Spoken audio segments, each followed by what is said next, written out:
تو مرنے کے بعد کی زندگی جو حقیقت میں کبھی ختم نہیں ہونے والی، واقعہ تو یہ ہے جسے ختم ہونا تھا وہ موت کے ساتھ ختم ہو گئی۔ زندگی کا وہ فیز موت کے ساتھ ختم ہو گیا۔ اب اس کے بعد اس کے فیزز بدلتے رہیں گے، مگر اب اس کے بعد زندگی نے ختم نہیں ہونا۔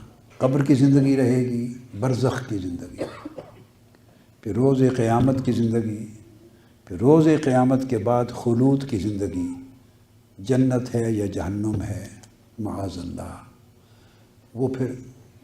وہ ایسی زندگی ہے جو مرنے کے بعد آتی ہے، وہ کبھی ختم نہیں ہوتی۔ تو یہ چیز سمجھنے کی ضرورت ہے کہ جو ختم ہونے والی زندگی ہے، جو تھوڑے دورانیے کے لیے آتی ہے، یہ فیصلہ کر دیتی ہے نہ ختم ہونے والی زندگی کا کہ وہ کیسی ہوگی۔ اس کے بعد اس فیصلے میں کوئی تبدیلی نہیں ہوگی۔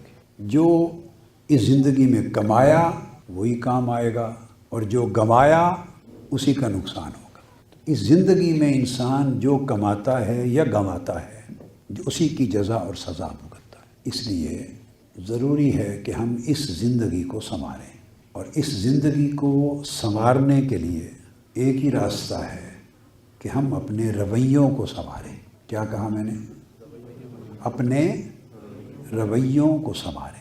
جس نے اس زندگی میں اپنے رویے درست کر لیے، رویے سنوار لیے، اس کی بعد ازاں ساری زندگی سنور گئی۔ سب سے پہلے نئی ویڈیوز کو حاصل کرنے کے لیے شیخ الاسلام ڈاکٹر محمد طاہر القادری کے آفیشیل یوٹیوب چینل کو سبسکرائب کریں اور بیل آئیکن کلک کریں۔